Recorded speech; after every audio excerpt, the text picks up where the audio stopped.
Hello les amis! Aujourd'hui je vous retrouve pour une petite vidéo. Vraiment cette fois je dis petite et je vais essayer de faire court. J'avais juste envie de vous parler, j'ai repensé à un truc qui était très intéressant que j'avais fait.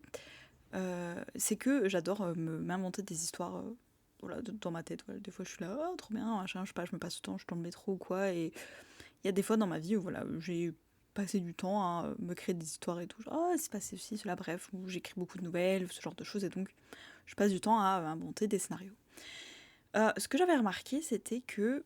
Donc là, par exemple, je vais me focaliser sur les couples. Je pense faire une autre vidéo sur d'autres types de personnages. Mais là, du coup, j'ai envie de parler des couples, par exemple. Que ma vision du couple, quand j'inventais des histoires, était assez révélatrice, du coup, de la manière, entre guillemets, dont je voyais l'amour en général. Donc, plus ou moins la manière dont on reçoit l'amour, la manière dont on donne de l'amour, etc. Là, je dis couple, mais c'est hyper large. Ça peut être une relation familiale, etc. Mais en tout cas, comment les personnages pouvaient donner ou recevoir de l'amour, c'est pour ça que j'ai parlé de couple, parce que je me suis dit, je vais faire une vidéo qui dure moins de 5 minutes. Donc, j'ai sélectionné. Par exemple, si je me disais, ok, je vais créer un roman ou je vais créer un film, etc., si vous aimez regarder la télé ou lire des livres, et que là, tout de suite, vous vous dites, ok, bah, si je devais imaginer une histoire, en tout cas, c'est quelque chose qui vous parle, parce que bon, bah, ça vous parle pas, c'est pas quelque chose que vous faites naturellement, mon conseil sera peut-être pas utile, mais de regarder par exemple quel couple je ferais. Genre j'ai mon personnage principal, je l'aime trop, c'est mon personnage préféré et tout, voilà, j'adore ce personnage et tout. Dans quel type de couple il est par exemple. Est-ce que c'est un couple où c'est doux, c'est normal de donner, de recevoir. Est-ce que c'est un couple où il y a des problèmes de communication et donc ce personnage peut-être que et ben, il se retrouve à tromper sa ou son partenaire. Est-ce que c'est un couple où il y a de la violence, peut-être que c'est une manière d'exprimer de l'amour, où voilà, bah, on se frappe et en même temps, bah, ouais, mais c'est pas ce que je t'aime, etc. Est-ce que c'est fluide? Est-ce que il y a des mensonges? Est-ce que les personnages sont incapables de communiquer? Et donc ça crée une histoire de se dire, en fait, là, dans mon couple que j'imagine, mes personnages, ils sont pas capables de parler, donc ça crée plein de quiproquos et tout. Est-ce que mes personnages, ils voient ce qui va pas et ils décident de le garder pour eux, genre, bah voilà, je mérite pas et tout, etc.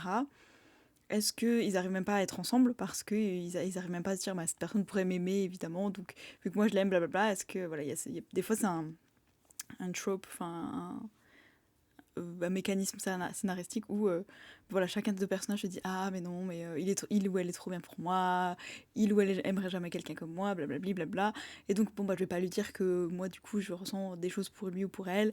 Et du coup l'autre personne se dit bah voilà il m'a jamais dit qu'il ressent quelque chose pour moi donc pourquoi il ressentir des choses, il y a sans doute que moi, etc. Blablabla. Est-ce que par exemple ce serait plutôt ça? En tout cas, je trouve que, perso, en tout cas, c'était vraiment mon cas, ma manière de voir l'amour a vraiment fait évoluer la manière dont je concevais du coup mes personnages. Euh, voilà, et donc j'ai pu voir qu'il y avait des personnages qui avaient des relations hyper compliquées et tout. Il y a des personnages qui avaient des relations hyper simples. Mais en tout cas, je sais que chaque fois, quand je vois qu'il y a un truc qui revient dans mes histoires, par exemple d'amour, là je parle de couple, souvent ça m'indique un endroit où je peux encore travailler certaines notions.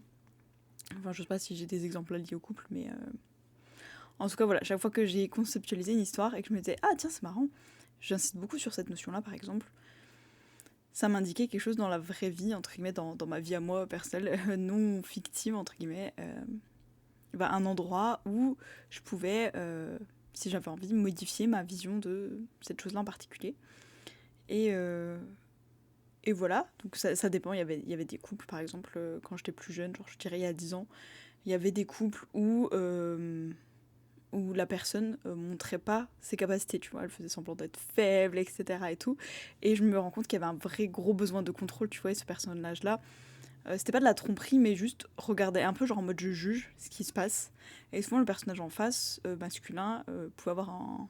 C'est pas toujours homme-femme, voilà, des fois c'était femme-femme, homme-homme, peu importe, mais il y avait un personnage du coup qui allait être plus dans l'écoute, plus doux, etc.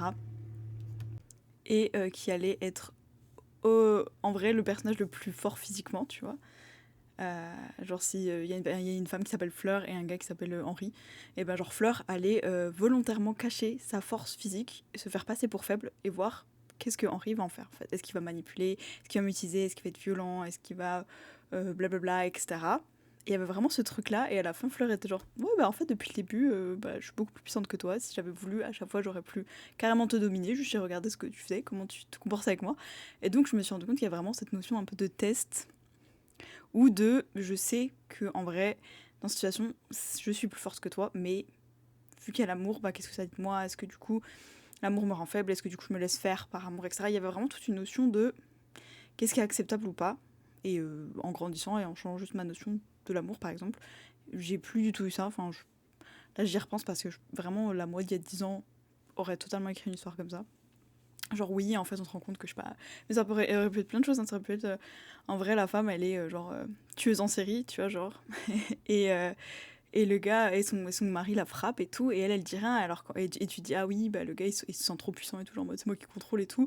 Et en vrai elle a l'habitude de tuer des gens, tu sais, genre si elle voulait se débarrasser du gars il serait mort depuis longtemps, tu vois. Et genre un peu cette dynamique de le mec était pas au courant de ça, du coup il abuse en pensant que c'était lui plus fort. Elle en vrai elle savait qu'elle pouvait le faire, mais du coup est-ce qu'elle était genre psychologiquement dans le truc, ou est-ce qu'elle, tu vois, il y avait vraiment un truc de psychologie, de... Voilà, bref, en tout cas, ça m'a vraiment aidé à voir que, bah, du coup, c'était un peu chelou quand même, cette vision de l'amour. Genre, si c'était tous mes couples étaient comme ça, par exemple, dans mes histoires, bon, s'il y en avait un, ok, mais genre, je me disais, si mon personnage préféré, il a ça comme couple, c'est un peu bizarre. C'est genre, ton personnage préféré, c'est celui que t'aimes le plus, t'as envie que, genre, à la fin, il ait une fin heureuse, tu vois. Bon, peut-être ton personnage préféré, il meurt, c'est triste. Mais, ouais, je me suis rendu compte que j'avais ce truc-là, et j'étais là, ah, c'est un peu spécial quand même. Donc voilà, j'ai travaillé là-dessus et j'ai moins ça du coup, voire plus du tout. Enfin, là, c'est parce que là, je pense de manière très générale, même à d'autres choses, genre relations familiales, etc. Euh, Comme par exemple dans tous les Disney, quand il y en a qui disent, bah, en fait, tous leurs parents ils sont morts. Tous les parents ils meurent, t'es en mode, ah, les pauvres ils ont tous une enfance difficile, tous leurs parents sont morts. Pourquoi? Pourquoi il n'y a aucun personnage Disney qui a des parents en vie et qui sont heureux et tout, tu vois? Voilà. Bah, je me dis, s'il y a des schémas répétitifs qui viennent quand vous pensez à des histoires et que vous dites, quand même, j'aime bien cette petite mécanique, elle revient tout le temps, tout le temps. Perso, quand il y a eu ça, il y avait un petit truc à regarder derrière. Par exemple, je sais pas, est-ce qu'il y a un besoin de contrôle, est-ce qu'il y a besoin de ceci, de cela. Voilà. Bref, dites-moi ce que vous en pensez. Ça va, 7 minutes, c'est pas trop trop long. Je vous fais des bisous et je vous dis à demain.